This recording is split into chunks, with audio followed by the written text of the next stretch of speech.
Hello, kamusta kayo? At ito na nga yung result ng exam nyong dalawa, Mylene and Russell. Ito ipapakita ko ito sa inyo. Muli po, kumusta na kayo? Ito na naman po si Nanay Ni. Hi, Nanay Ni! Mabuhay! Mabuhay, Kumari!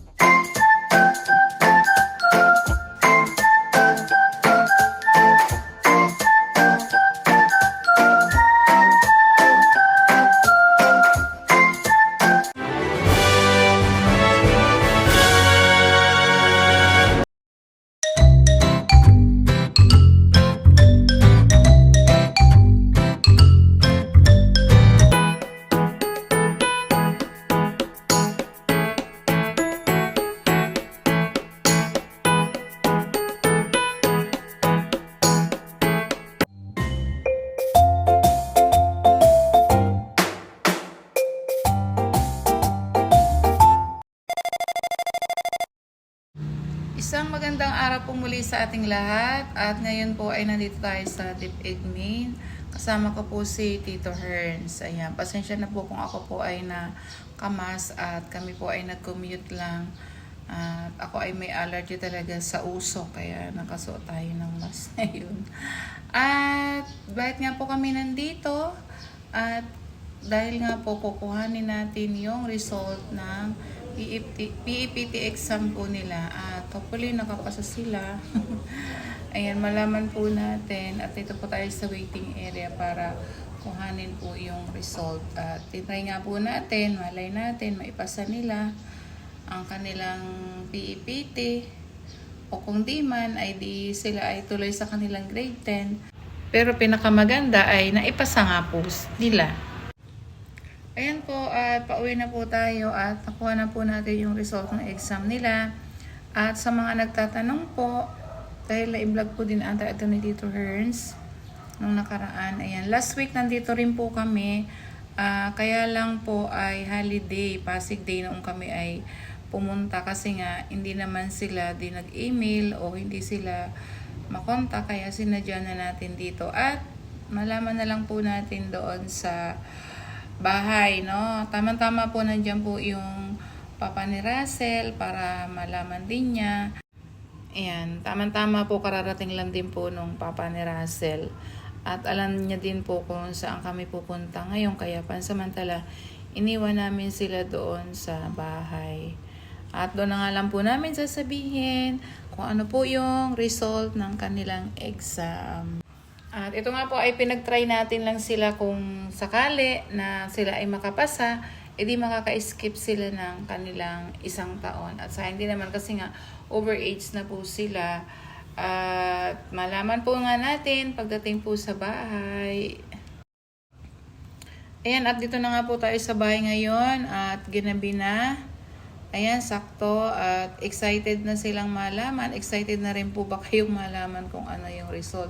Kung ano man po ang kalalabasan nito ay maging masaya tayo, maaring maging malungkot.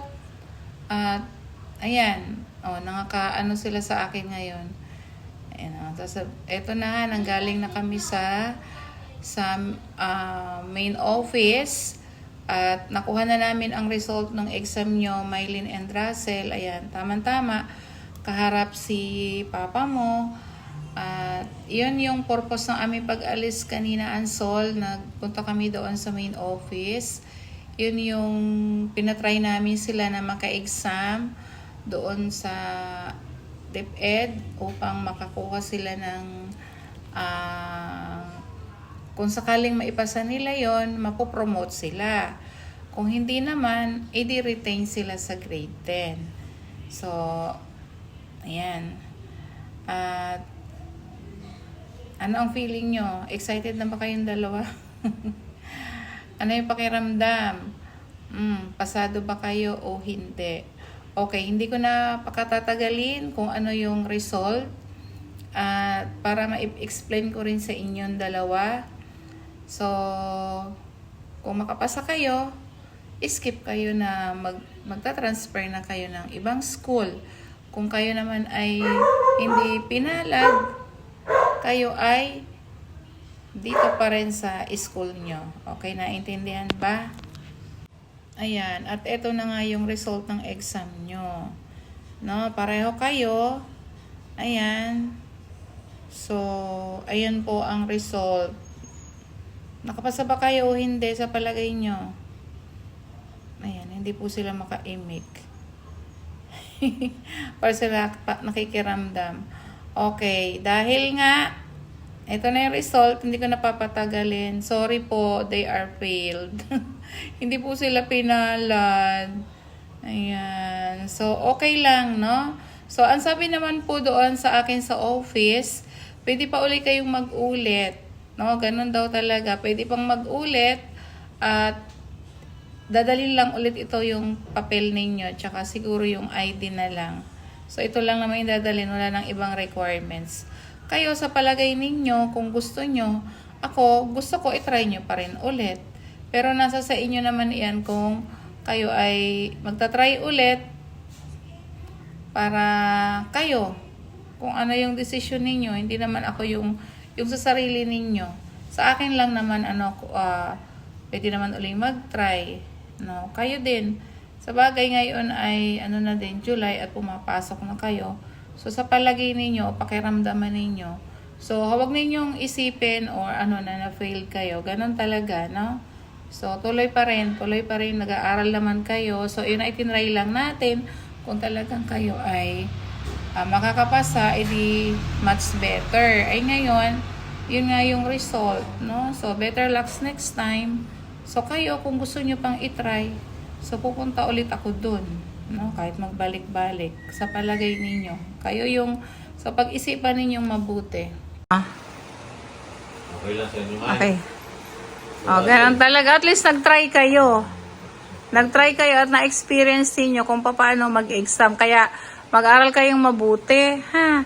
Para pagdating nyo ng magka-college kayo, mag-i-entrance test kayo, ganun din. Alam nyo na, di ba? Pag hindi kayo nakapasa sa entrance test sa mga school na gusto nyong pasukan, hindi kayo makakapasok. Ganun yun. Naintindihan nyo? So, pinakuha lang namin sila unsold doon sa nito kasi para ma-promote sila ng grade. Kasi yung age nila, para halimbawa, nakapasa sila dito, grade 11 na sila dapat. Ngayon, grade 10 pa lang sila. Oo. Grade 10, kung nakapasa sila dito, mag-grade 11 na agad. Oo, 11 na dapat. Bawasan yung isang taon. Oo, sayang. Oo. Kung nakapasa. Hindi, nag-try lang naman sila. Try lang yon para Oh, at least na-try ninyo yung exam. Alam ninyong mag-exam na. Exam ulit kayo, kaya na. O, pag nag-exam kayo, alam nyo na iti-test. O, yun pa rin. Kasi pwede pa po ba yun? Pwede pa. Grade 10 kami. Oo, okay lang. Namin yun. Oh. Baka mag-iba na naman. Baka Grade 11 grade 11 na naman ititest namin. Hindi, yung pa rin, ganun pa rin yun. Hindi, pag makatapos tayo ng grade 10, iba ulit, hindi na yung Paulit yun. Kasi tinatanong ko kung pag ano grade na. 11 na yung ititest. O, edi itatanong ulit kung ano. O ba, Wala. pang grade 11 na ang test nyo, para grade 12 naman. Ganun yun. Kayo, nasa sa inyo, pag-isipan ninyo kung magta-try ulit kayo. Naintindihan? Okay, sige. Good night, everyone. O, wag isipin yun, ha? Okay lang yun. Wag isipin at nag-try lang naman kayo kung oo. Ganon talaga pag nag-i-exam. Kahit sa mga board exam, kapag hindi ka nakapasa, halimbawa tapos na kayo ng college, pag nag-board exam kayo, tapos hindi nyo naipasa, hindi kayo tatanggapin doon sa, halimbawa, nurse ka, nurse. O, hindi kayo pwedeng mag-nurse pag hindi kayo nakapasa. Ganon yung. Kaya sabi ko sa inyo, focus sa pag-aaral. O, ganon lang. Huwag mo nang unahin yung kung ano-ano, ha? O, huwag magtingin sa cellphone na manonood lang ng pag-aaral dyan, tsaka sa magulang lang gagamitin. O, iwasan mo na boyfriend, sabi ni Daddy Paul, di ba? O, yan, sabi ng papa mo, O, yes nang yes si papa mo, di ba? Tapos na pag-aaral, Mm-mm.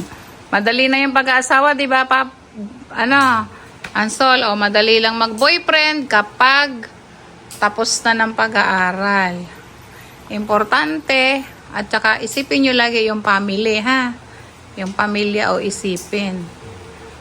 Yung mama at papa nyo, mga kapatid, ayan, para matulungan. Makatapos ng pag-aaral. Kasi, ayan si papa mo, mahirap ang hindi nakaaral. Oo. So wala kaila yung Mm. unsa niya.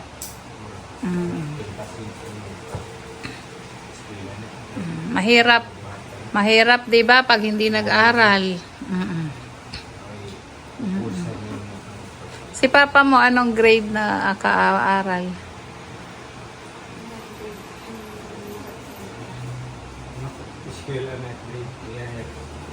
Grade. Oh, at least marunong na siyang magbasa. Oo, marunong nagbasa. Oo. Okay lang, at least nakaaral ka. Basa, oo. Ay si Russell, mag-aano yan, magka-college. Saka si ito. Ito si Sinea, college na yan. Sila 2 taon pa, mag-grade 12, tapos college na. Ano? Sige ha, mag-focus sa pag-aaral ha. Okay, good night. Antok na. Sila may gagawin pa ako eh. Matulog na kayo kasi